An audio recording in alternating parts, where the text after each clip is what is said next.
Hello students, welcome to Basics Academy. मेरा नाम है सिमरन गुप्ता और आज की इस वीडियो में हम पढ़ने वाले हैं first lesson of English language West Bengal board for class 10। हमारा जो फर्स्ट टॉपिक होने वाला है वो है articles. So what we will study today, हम आज जानेंगे आर्टिकल्स की definition, types of articles, rules of articles and exceptions of articles. तो आइए शुरू करते हैं। Articles. Now, what is the definition of articles? Articles होता क्या है? Okay. So article is a word. ठीक है, ये एक word होता है that modifies a noun to indicate if it is general or specific. ठीक है, so ये एक ऐसा word है, ऐसा शब्द है जो संशोधित करता है noun को। ठीक है, क्या वो जनरल है या फिर वो कोई पर्टिकुलर चीज़ है जिसके बारे हम ऑलरेडी जानते हैं, जो हमें पहले से बता दिया गया है, उसके बारे में हमें नॉलेज है। ठीक है, एग्जाम्पल क्या होगा आर्टिकल्स का? A, an and the are articles. ये था हमारा डेफिनेशन और इंट्रोडक्शन अबाउट आर्टिकल्स। अब हम जान लेते हैं आर्टिकल्स की टाइप्स कितनी होती है। सो आर्टिकल्स की होती है सिर्फ दो टाइप्स। ओके, क्या क्या है? Indefinite article and definite article. Obviously नाम सुन के आपको ऐसा लग रहा है ना, शायद ये वर्ड आप हर रोज अपने लाइफ में यूज करते हैं ऐसे बोलते वक्त। Definitely, right? डेफिनेटली निश्चित है, ठीक है, ऐसा होगा, राइट? सो डेफिनेट मतलब जो निश्चित है, स्पष्ट है, और इनडेफिनेट जो अनिश्चित है, जिसे हमें जानना है, राइट? जो हम ठीक से जानते नहीं, जिसके बारे हमें नॉलेज नहीं है उतना। Alright, so these are the types of articles, indefinite and definite. आगे हम जानेंगे अबाउट इनडेफिनेट आर्टिकल। तो क्या क्या होता है indefinite article? There are only two indefinite articles in English. दो ही इनडेफिनेट आर्टिकल है, एक है ए, दूसरा है एन।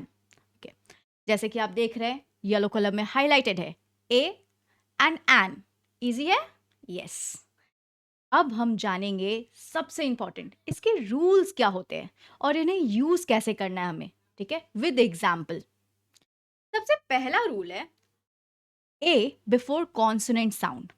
तो इसका रूल ये होता है, जहां भी हमें कॉन्सोनेंट साउंड सुनाई देता है वर्ड के प्रोनाउंसिएशन में, जहां से वो शुरू हो रही है, उस वर्ड के पहले हम हमेशा ए यूज करते हैं, ए लगाते हैं। ठीक है, ध्यान दीजिएगा, मैंने लेटर नहीं कहा अल्फाबेट का, मैंने बोला है साउंड। जैसे a dog, a book, a university. अब आप बोलेंगे मैम ये अ यूनिवर्सिटी क्यों है? यहाँ तो एक वॉवल लेटर है। यस माय स्टूडेंट्स, यहाँ पे यू जो है वो एक वावल लेटर है, बट यू का साउंड जो है वो डिफरेंट है। यहाँ पे यू का साउंड हो रहा है यू, जो कि एक कॉन्सोनेंट साउंड है, इसीलिए हमने यहाँ पे अ यूनिवर्सिटी बोला है। Alright, moving on to the next one. ये पहले वाले रूल से थोड़ा मिलता जुलता है। क्या है रूल? आइए हम जान लेते हैं। Next rule is and before vowel sounds. इसका मतलब जो भी वर्ड वॉवल साउंड से शुरू होता है उसके पहले हम एन लिखते हैं या एन यूज करते हैं। जैसे एन एप्पल, एन आवर। अब आप बोलेंगे मैम एन आवर क्यों? आवर तो फिर वापस से एक कॉन्सोनेंट लेटर से शुरू हो रहा है जो कि है एच। सो माय स्टूडेंट्स, यहाँ पे लेटर एच जो कि एक कॉन्सोनेंट लेटर है, ये साइलेंट है, और हम जब प्रोनाउंस कर रहे हैं आवर, तब हम ओ के साउंड से शुरू कर रहे हैं। That's why an hour. उसी से मिलता जुलता एक और मैंने एग्जाम्पल दिया है जो कि है an honour. Honour means respect, an honour, h वापस से साइलेंट है। अब ये दो रूल्स तो बहुत कंफ्यूजिंग है, राइट? आपको वापस से साउंड्स याद करना पड़ेगा, है ना, लेटर्स के अलावा। तो आप इसे याद कैसे करेंगे? एक सिंपल सा ट्रिक है। चलिए हम जाते हैं वापस अपने बचपन के दिनों में, जब हम हिंदी सीखते थे। अ आ क ख ग घ। याद ही होगा स्वर और व्यंजन। जो स्वर होते हैं ना, जैसे हमारे स्वर में क्या क्या आता है? अ, आ, ई, ई, ए, ऐ, ऊ, ऊ, ओ और औ। ये जो साउंड्स है स्वर में, ये सब हमारे वॉवल साउंड है। ठीक है, तो हमें ध्यान रखना है, अगर कोई भी वर्ड को प्रोनाउंस करते वक्त पहले में आपको अगर ये साउंड सुनाई दे रहा है तब आपको एन यूज करना है। अब आप पूछेंगे वॉवल्स तो समझ आ गया, कॉन्सोनेंट्स कैसे अब हम याद रखेंगे? यस, जब आप कॉन्सोनेंट्स में ए यूज कर रहे हैं इंडेफिनिट आर्टिकल उसके पहले, तो आपको कैसे समझना है? व्यंजन से, वापस से हिंदी में हम जाते हैं वापस, है ना? जैसे हमने स्वर जाना वैसे ही स्वर के बाद आता था व्यंजन, क से लेकर ज्ञ तक। तो ये जो सारे साउंड्स होते हैं ना क से ज्ञ तक, ये हमारे कॉन्सोनेंट साउंड्स है। ध्यान दीजिएगा, रूल नंबर 1 में मैंने लिखा है अ यूनिवर्सिटी। य यू साउंड आ रहा है, राइट? जो कि एक वॉवल साउंड नहीं है। अ से ओ में ये साउंड नहीं सुनाई दे रहा है, क से ज्ञ में लेकिन ये साउंड आपको मिलेगा, राइट? इसीलिए ये एक कॉन्सोनेंट साउंड बन गया हमारे लिए और हमने लिखा है अ यूनिवर्सिटी। उम्मीद है आपको ये ट्रिक याद रहेगा और आप आसानी से इस तरह के सवालों का जवाब दे सकेंगे एग्जाम्स में।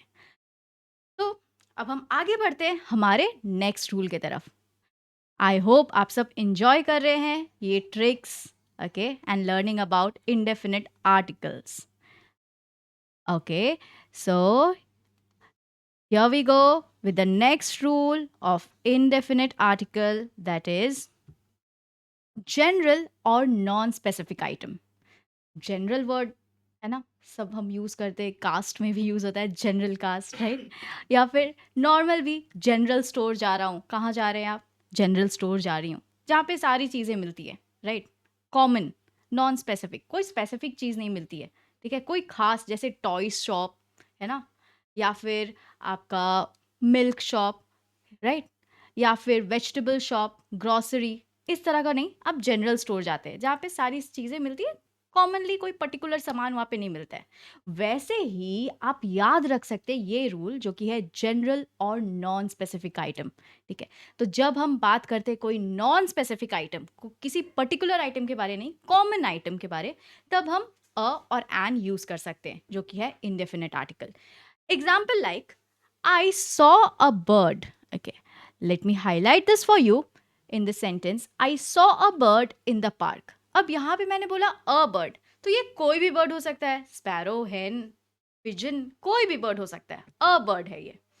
दूसरी सेंटेंस है शी इज एन आर्टिस्ट, ये एन आर्टिस्ट है, तो वो किसी भी तरह की आर्टिस्ट हो सकती है, वो कोई एक्टर हो सकती है, राइट? वो कोई पेंटर हो सकती है, और राइट, वो कोई वॉइस ओवर आर्टिस्ट हो सकती है, तो वो, लेकिन उनमें कोई एक कला है, सो एन आर्टिस्ट, और राइट। नेक्स्ट रूल है about jobs, nationalities and religion, that too in singular form, जिसे हम एज अ सिंगुलर वर्ड लिखते हैं, जिसमें हम कोई एस ई एस नहीं लगाते हैं, ओके?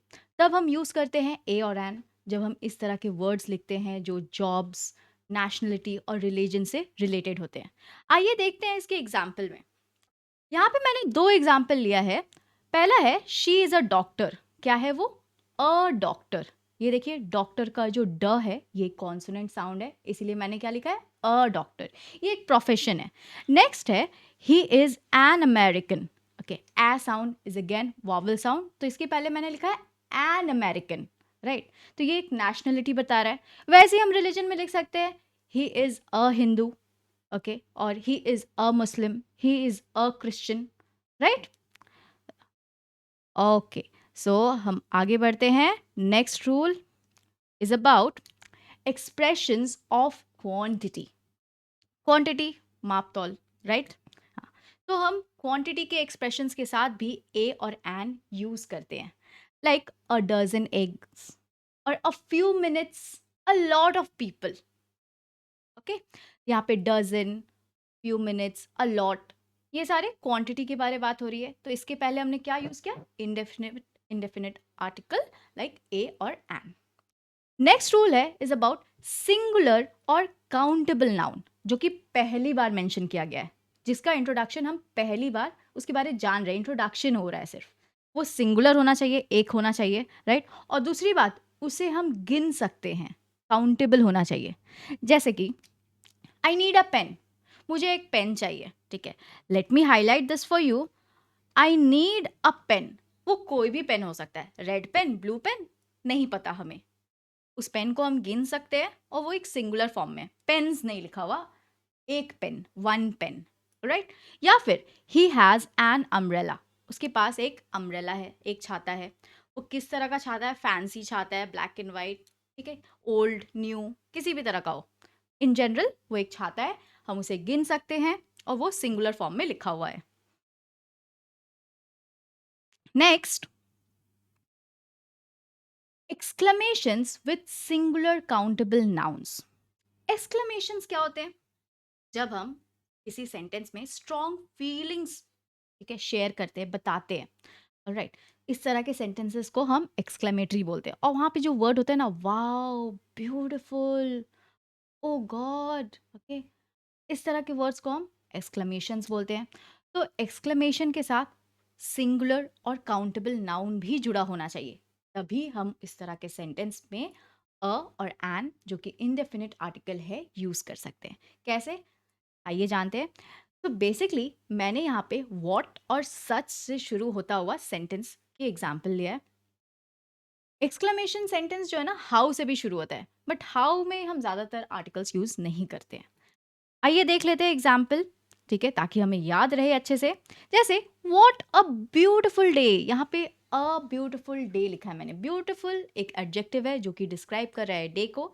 तो क्या है, कैसा दिन है? A beautiful day. यहाँ पे ब साउंड है ब्यूटीफुल का, एक कॉन्सोनेंट साउंड है, इसलिए अ ब्यूटीफुल डे। नेक्स्ट है such an interesting story. Interesting again describing story, okay, where we have E sound, okay.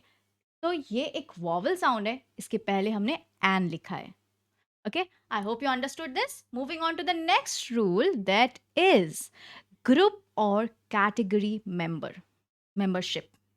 जैसे कि ए और एन जो है, एक ग्रुप का कोई मेंबरशिप है, कोई मेंबर है, ठीक है, उसके बारे में अगर हम बात करें, जैसे टीचर्स का ग्रुप है, वो एक टीचर है उस ग्रुप में, राइट।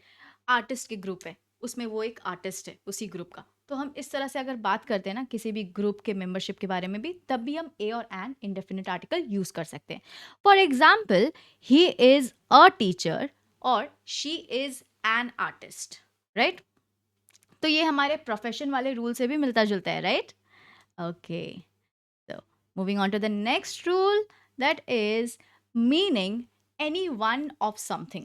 ठीक है, मतलब एक पूरा ग्रुप है, मान लीजिए, उसमें कोई एक चीज के बारे में हम बात कर रहे हैं, ठीक है, तो उसे रेफर करने के लिए हम इंडेफिनिट आर्टिकल जैसे ए और एन यूज करते हैं। Okay, use a or an to refer to any one member of a group or category. For example, आपने तो ये कहावत सुना होगा, a dog can be a good pet, right? या फिर an apple a day keeps the doctor away. तो देखिए हम किस तरह से अपनी ये सेंटेंसेस को शुरू कर रहे हैं, अ डॉग, एन एप्पल। तो यहाँ पर इस जगह पर हमने एक एप्पल के बारे में बात किया है या फिर एक डॉग के बारे में बात किया है, राइट। तो यहाँ पे हम इस तरह से इंडेफिनिट आर्टिकल यूज करते हुए सेंटेंस को शुरू कर रहे हैं, जबकि ये एक ग्रुप का पार्ट है, एक कैटेगरी का हिस्सा है। Okay, next rule number 10 is frequency, speed और रेट। जब हम फ्रीक्वेंसी, स्पीड और रेट के बारे में बात करते हैं, अपने सेंटेंसेस में बताते हैं, तब भी हम क्या यूज करते हैं? Indefinite article a or N. जैसे कि अ वीक है ना, an hour, right. For example, let's see, I go to the gym 3 times a week। मैं जिम जाता हूँ हफ्ते में, एक हफ्ते में, अ वीक, एक हफ्ते में 3 दफा। या फिर the car was moving at 60 miles an hour। An hour यानी 1 घंटे में जो कार है उसने 60 miles कवर किया, right. So a week, an hour, ये आपकी फ्रीक्वेंसी, स्पीड और रेट बता रही है, ठीक है। Next is acronyms and initials. याद रखिएगा, ये बहुत ही क्रूशियल होता है क्योंकि ये होता है sound based instead of spelling based या प्रोनाउंसिएशन बेस्ड। ये होता है साउंड बेस्ड, आप कौन से साउंड से शुरू कर रहे हैं बोलना या पढ़ना इन एक्रोनिम, ठीक है, शॉर्ट फॉर्म्स या इनिशियल्स, यानी जो वर्ड है, मान लीजिए एक बहुत बड़ा सा नाम है, उसका हम पहला लेटर लेकर के एक शॉर्ट फॉर्म बनाया हमने, alright. So use a or an depending on the sound at the start of the acronym or initialism. Initialism यानी first, okay. Example like a UFO, UFO is unidentified flying objects, जिससे जादू आया था obviously. Okay, सो ये you से शुरू हो रहा है, so that's why a UFO. और एन एमआरआई, एन एमआरआई क्या होता है? ये एक तरह का स्कैन होता है, ठीक है, हमारे बॉडी पार्ट को स्कैन करने के लिए जब हम जाते हैं तो एमआरआई करवाते हैं। इसका फुल फॉर्म होता है मैग्नेटिक रेजोनेंस इमेजिंग, ठीक है। यहाँ पे देखिए एम एम, यहाँ पे ए का साउंड पहले आ रहा है, इसीलिए हमने क्या लिखा है एन एमआरआई। और यूएफओ में यू पहले आ रहा है, यू साउंड, इसीलिए हमने लिखा है अ यूएफओ।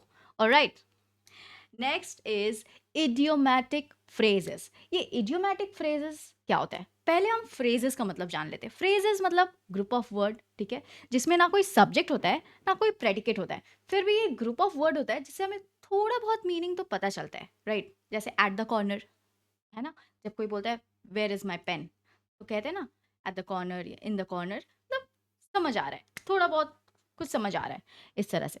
तो use a or an in certain idiomatic expression. Idiomatic expression में जब हम वर्ड्स को जोड़ करके एक फ्रेज बना रहे हैं, ग्रुप ऑफ वर्ड बना रहे हैं, तो ये ना लिटरल मीनिंग, इसका जो अपना मीनिंग है उससे थोड़ा ये अलग होता है। जैसे अगर हम अ लॉट ऑफ को जोड़ देते हैं, एक फ्रेज बना देते हैं, तो हमें क्या समझ आता है? सेवरल, बहुत सारा, अ लॉट ऑफ। अ लिटिल, अगर हम सिर्फ बोलते हैं लिटिल तो वो नेग्लिजेंस माना जाएगा, मतलब समझ लीजिए है ही नहीं। अगर हम बोलेंगे अ लिटिल यानी वहां पे थोड़ा सा बचा हुआ है, या अ फ्यू, थोड़ा सा बचा हुआ है। अगर हम सिर्फ बोलते हैं फ्यू तो वो नेग्लिजेंस माना जाता है, ठीक है, एकदम खत्म हो गया।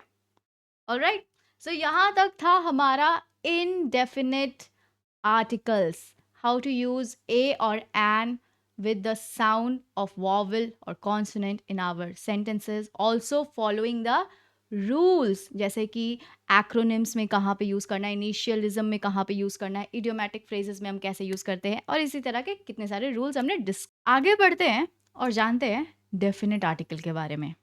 कैन यू गेस कितने सारे डेफिनेट आर्टिकल होते हैं? 2, 3? एक्चुअली बस एक ही डेफिनेट आर्टिकल है, ठीक है, और वो क्या है? द।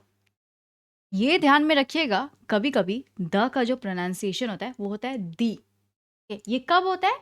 जब हम इस द को प्लेस करते हैं before vowel sound, okay, before vowel sound वाले वर्ड, ठीक है, तब हम उसे दी पढ़ते हैं, वरना हम इसे द बोलेंगे।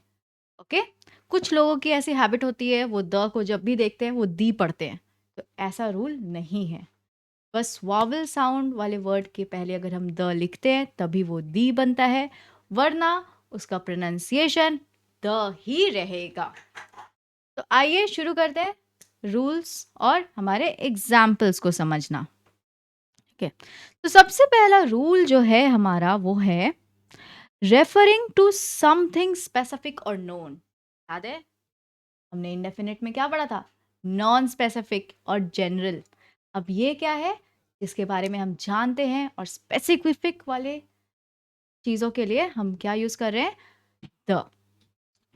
Use the when both the speaker and listener know what specific item is being talked about. इसका मतलब क्या है?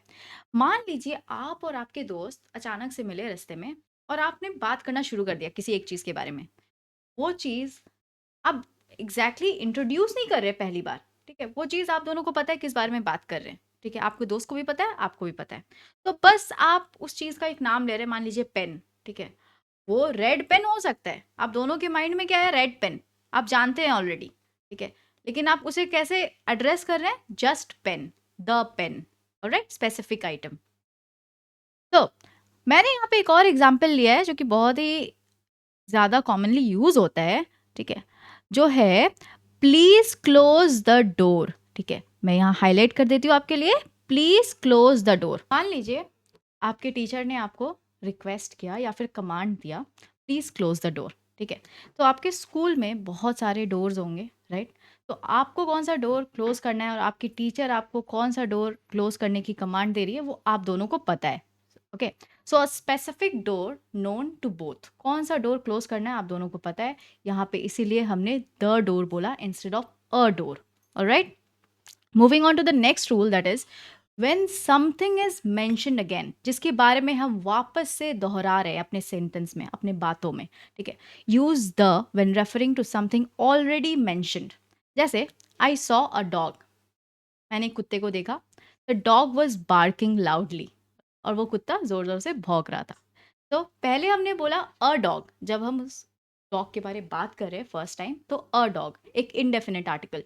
और जब उस कुत्ते के बारे में दोबारा हम दोहरा रहे हैं अपने बातों में, तो हम मेंशन कर रहे हैं द डॉग, ठीक है, वही स्पेसिफिक डॉग जो मैंने देखा. Alright, I am marking it over here, ठीक है. आप रेफर कर सकते हैं इन सेंटेंस में. Okay, I saw a dog, the dog was barking loudly.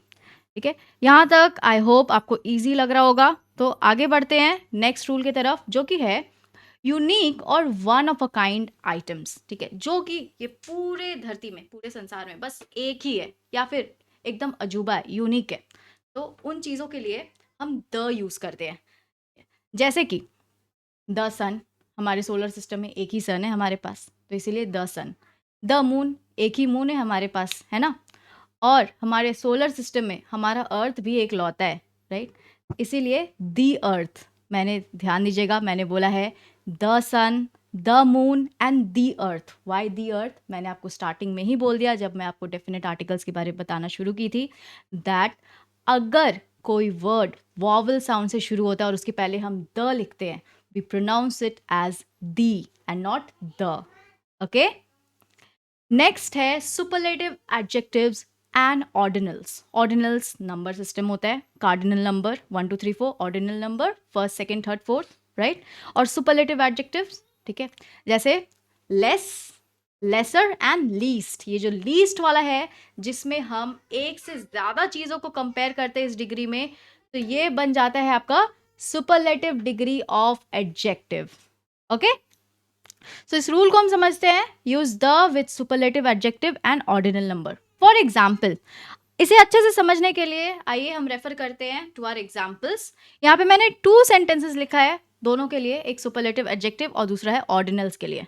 ठीक है, she is the smartest student in the class और he is the smartest student in the class. Okay, I am not, मैं कोई partiality नहीं कर रही हूँ she या ही यूज करके. ऑलराइट, आप ही भी बोल सकते हैं, शी भी बोल सकते हैं. ओके, तो यहाँ पे लिखा है द स्मार्टेस्ट स्टूडेंट, तो मैं उन्हें कंपेयर कर रही हूँ उनके पूरे क्लास से, पूरे क्लास के स्टूडेंट से.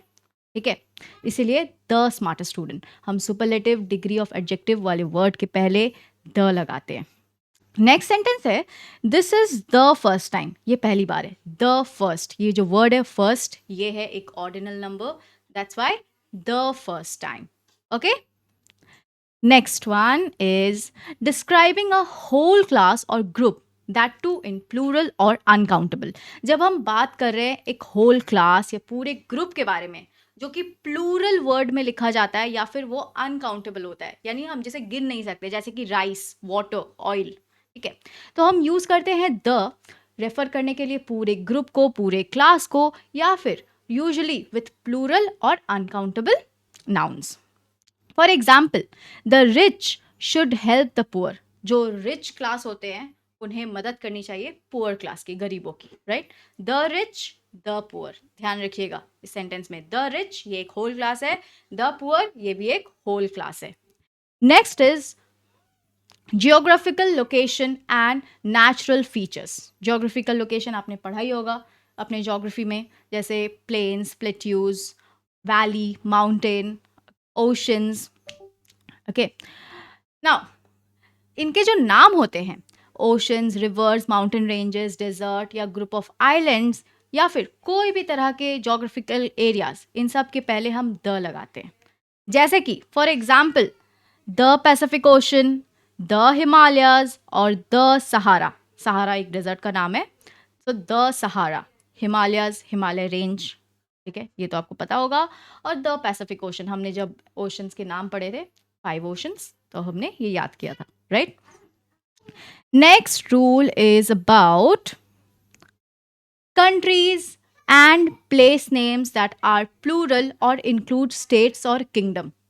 countries है, ठीक है, या फिर उन जगहों के नाम जो कि प्लूरल वर्ड में लिखे जाते हैं एज स्टेट्स और किंगडम.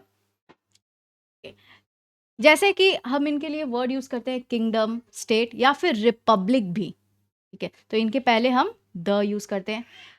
तो सबसे फेमस, सबसे इजी एग्जांपल क्या हो सकता है? द यूनाइटेड स्टेट्स, ओके, और द नेदरलैंड्स, और द यूनाइटेड किंगडम। और कुछ हो सकता है क्या? Republic of the Congo, yes. Okay. Next rule is about instruments, inventions and unique institutions. जब भी हम म्यूजिकल इंस्ट्रूमेंट या कोई तरह की इन्वेंशन या कोई तरह की इंस्टीट्यूशन के बारे में एक जनरल सेंस में बात कर रहे हैं, याद रखिएगा, एक जनरल सेंस में बात कर रहे हैं, स्पेसिफिक नहीं, जनरल, जस्ट जनरल। तब हम द यूज करते हैं इन नामों के पहले। जैसे ही प्लेज द पियानो, ठीक है, क्या प्ले कर रहा है वो? The piano. कौन सा म्यूजिकल इंस्ट्रूमेंट? The piano. आप ये भी बोल सकते हैं he plays the guitar, he plays the flute, या फिर the internet has change the world. याद रखिएगा, द इंटरनेट, मैंने द नहीं बोला है, दी बोला है। So the internet has change the world.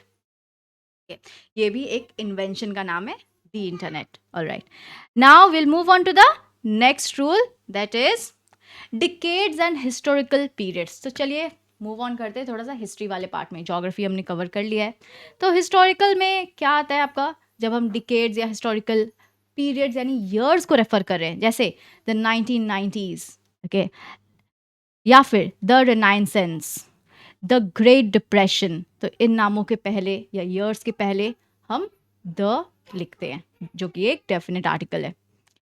Then points on the globe. Globe क्या होता है? ये एक अर्थ का मॉडल होता है जिसमें हम मार्क करते हैं पोल्स, इक्वेटर, ओके। तो कैसे इसे हम इंडिकेट करते हैं? बोलते हैं द नॉर्थ पोल या द साउथ पोल या फिर द इक्वेटर, राइट। सेंटेंस में कैसे यूज करेंगे? Explorers travel to the north pole, okay. तो यहाँ तक आई होप आपको इजी लग रहा है definite article. Next is names of newspaper, organization and institutions. Okay. आपके घरों में आता ही होगा द टाइम्स ऑफ इंडिया। तो आपने कभी नोटिस किया है कि नाम के पहले हमने द लगाया है, ठीक है, वो एक न्यूज़पेपर का नाम है इस वजह से, ठीक है। या फिर हम इस तरह से भी बोल सकते हैं the United Nation, the New York Times और the European Union, right. Number 12 है यूनिक टाइटल एंड ऑफिसेस, ठीक है, जो कि एक यूनिक है, ठीक है। मान लीजिए प्राइम मिनिस्टर का ऑफिस जो होल्ड कर रहे हैं, ठीक है। प्राइम मिनिस्टर एक ऐसा पोजीशन है हमारे कंट्री में, बस एक ही है, एक से ज़्यादा प्राइम मिनिस्टर हो ही नहीं सकता है, या प्रेसिडेंट, एक से ज़्यादा है ही नहीं। तो यूनिक टाइटल हो गया, है ना, या फिर ये यूनिक एक ऑफिस हो गया होल्ड करना, ठीक है। So use the with titles where there is only one person in a specific office or position. Example, the president, the prime minister. All right? हाँ, तो ये भी काफी इजी था, है ना। Next comes adjectives representing groups of people. Adjectives describing word होते हैं ऑब्वियसली, जो रिप्रेजेंट कर रहे हैं एक कैटेगरी के लोगों को, एक ग्रुप के लोगों को। जैसे the rich, the elderly, the young, है ना। 14th one is parts of a country, region or world, ठीक है। किसी भी रीजन या पार्ट ऑफ द कंट्री के बारे में जब हम बात करते हैं तब हम द वर्ड यूज करते हैं। द एक डेफिनेट आर्टिकल है, इसे हम यूज करते हैं। जैसे the Middle East, the West Coast और the south of France, okay. And this is the last one, the last rule of definite article, that is for emphasis and specificity in phrases। जब हम phrases में कोई चीज़ पे focus करना चाह रहे हैं बहुत ज़्यादा, ठीक है, या फिर कोई चीज़ को पर्टिकुलरली उसके बारे में हम बताना चाह रहे हैं अपने फ्रेज में, ठीक है, अपने बातों से, तब हम द यूज़ करते हैं ताकि उस पर ज़्यादा फोकस पड़े, थोड़ा ज़्यादा वो हाईलाइट हो। Like this is the book I was talking about. ये वही किताब है जिसके बारे में बताना चाहता था, ये बात करना चाहता था, ठीक है। This is the book, let me mark it here ताकि आप रेफर कर सके। या फिर ही is the man for the job, ये काम के लिए यही वो इंसान है, ठीक है, जो बना है, राइट।